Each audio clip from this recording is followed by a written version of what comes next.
from it, and that's why you wanted to involve other people, because the emotional aspect of it in solitude like wasn't enough for you.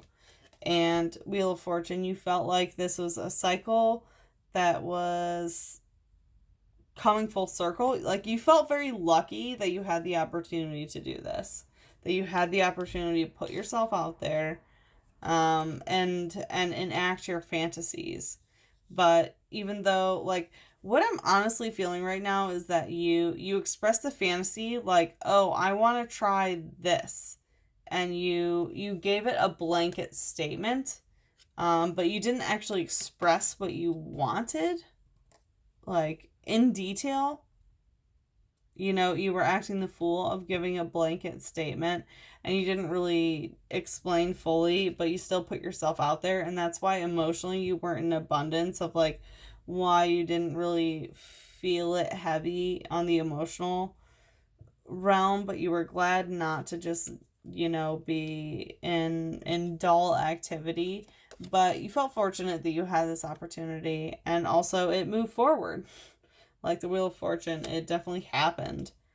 I feel like it happened already, considering that we're in this lunar cycle, and I'm doing it, you know, kind of on the ass end of the lunar cycle. I feel like this has already happened to you.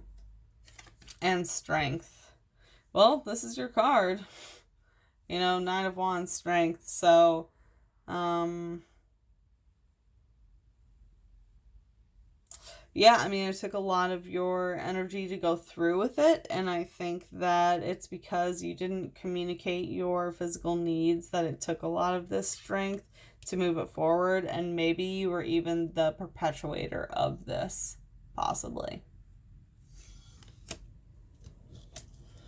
All right, let's look at the shadow aspect for the connective of Five of Fire in reverse and the Eight of Air in reverse for Leo, for Sagittarius full moon, to Capricorn full moon. Please show clarifier for Five of Fire and Eight of Air in reverse. The Empress.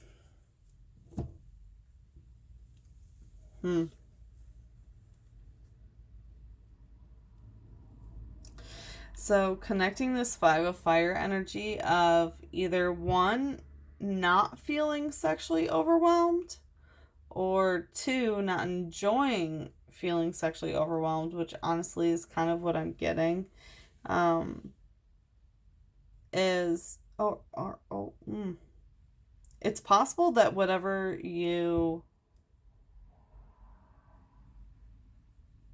thing that you put into play of possibly like group sex or whatever sexual fantasy was going on, it didn't happen. And maybe that's why it's in reverse.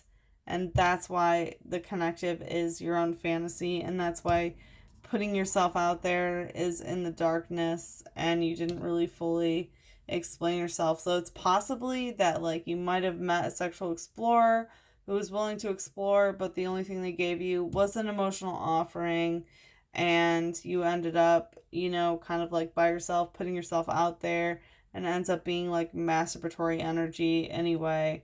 That just came to me intuitively that that's a possibility, but I'm gonna go with the initial take that I had on it. But the reason why you either weren't sexually overwhelmed by this situation, or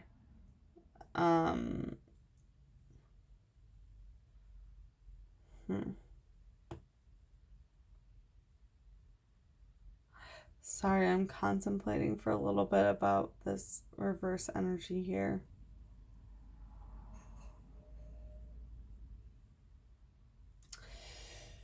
Okay, well, if whatever this was that was going to happen didn't happen, and the reason why you weren't sexually overwhelmed is because, like, whatever this predatory communication that occurred, like, didn't happen. So it's possible that there was, like, some dirty talk, I want to say.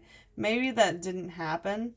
And it's because of the Empress card of like this divine feminine energy coming in, of stopping that, whether that was you or someone else, like stopping it with their feminine energy, of like this extreme, like lusty, rapey sort of energy, and this very predatory communication of like, you know, like right side up, I'm gonna get ya, rah, you know. But because it's in reverse, it's not that way. So, it's like whatever was communicated is not this aggressive energy, and then whatever was sexually enacted was not the sexual energy of, you know, that like intense,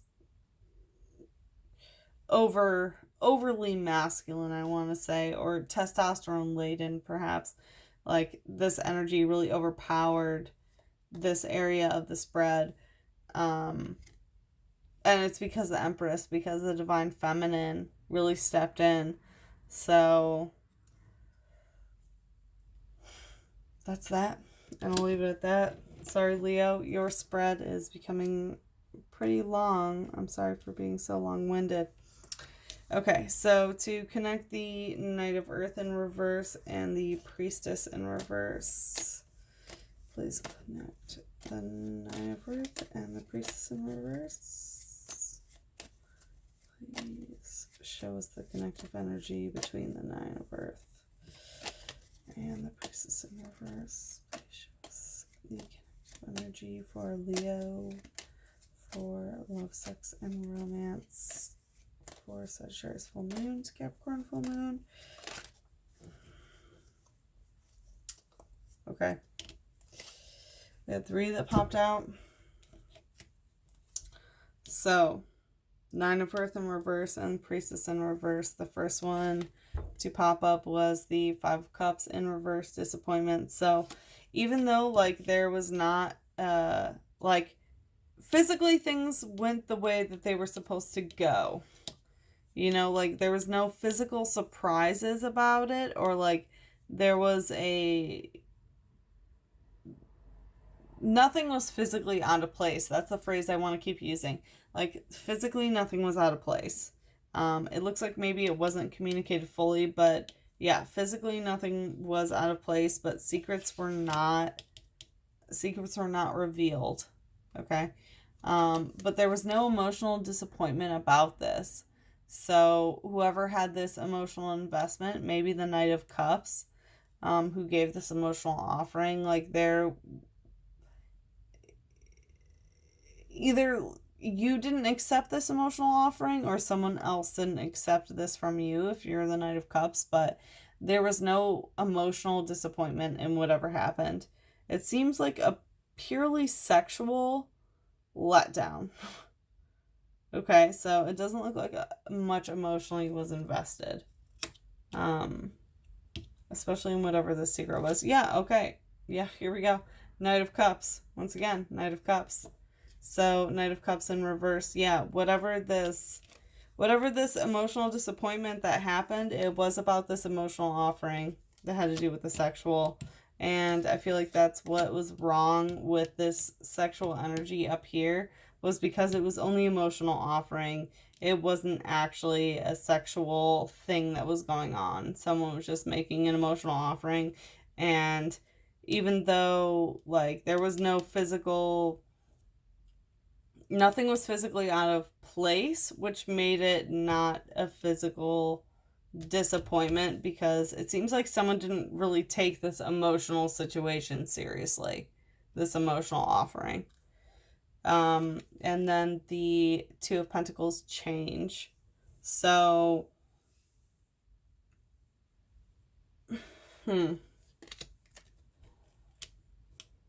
with the 2 and 2. And maybe the reason why there was no emotional disappointment, because I didn't take this emotional offering seriously, is because they didn't expect things to change about this. Like, there was no real expectation for the sexual realm to change. That's kind of what I'm getting.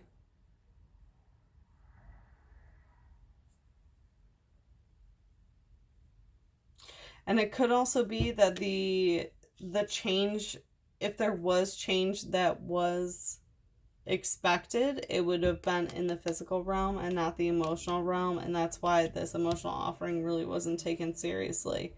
Um, and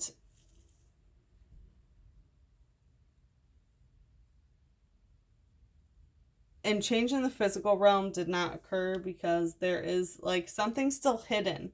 And I feel like with all the sexual energy, whatever like sexual fantasy existed, it still has not happened.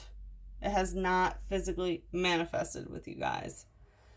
And I could explain all day, but I think I'll just leave it at that because I'm already almost at an hour and I really apologize. But I know that this will go almost into Leo season. So this is a great hurrah before Leo season starts for you babies, so to speak.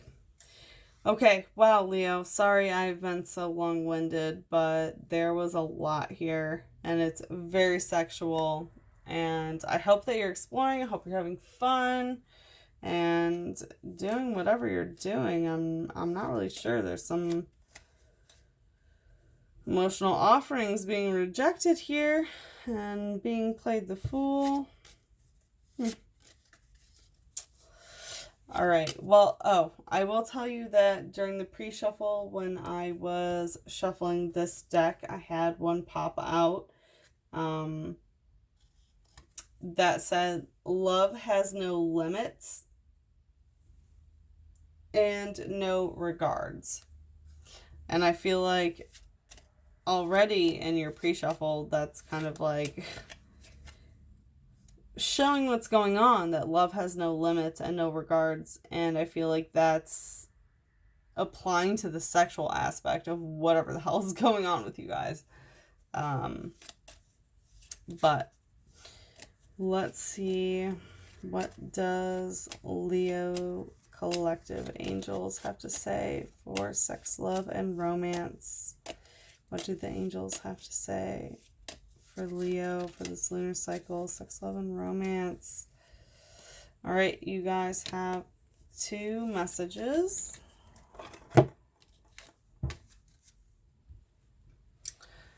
First one, the love we have is God's gift to us. What we do with it is our gift to God. So I'll make it plural. The love we have is God's gift to us, and what we do with it is our gift to the gods. So I feel like this is definitely a sexually charged message, that the love, the lust, whatever it may be, is a gift to whoever you're dealing with right now. And you really want to explore it and figure out what it's all about. And what you do with it is the gift to the gods. And it seems like you're figuring out exactly how to give back to the gods right now. But it looks like sexually you might not be fulfilled at the moment because you haven't been communicating your needs because you're just kind of exploring, or maybe like you're acting or playing the fool or being the fool, starting something new, and because you're the fool, you don't really know how to communicate exactly what you want right now because you're starting a new sexual explorative journey, so to speak. Love cures people, both those who give it and those who receive it. So I feel like that's definitely part of this dynamic of whoever is giving and receiving this love. And I want to say love is sex/lust in this spread. There's a lot of like high sexual, passionate energy here. And this love can cure people. Sex can cure people. Expressing your needs can cure people. How are you expressing love to this person or people? You have to give it and you have to receive it. Love cures people, both those who give it and those who receive it. And I feel like whoever's giving this offering that really hasn't been accepted, and I feel like it's someone else who's given it to you and you haven't accepted it. There's some give and take aspect that really needs to be contemplated here. But do remember, love cures people. Hell yes, it does. Both those who give it and those who receive it. And we don't have to be on the giving end at all times, and we don't have to be on the receiving end at all times. It is a give and take, and time means nothing in terms of that. So sometimes we give, sometimes we receive. And ouchie wawa, Leo. You are really experiencing some crazy shit during Cancer season and during Mercury retrograde. All right, well, sorry that this video has been so long, but I wish you well. I hope you enjoy the rest of Cancer season. I will see you again after the Capricorn full moon, where I will see you in Leo season, where we will all be a roaring. And I hope to see you back on my channel then. All right, my lovely Leos. Mwah. I love you all. Bye-bye.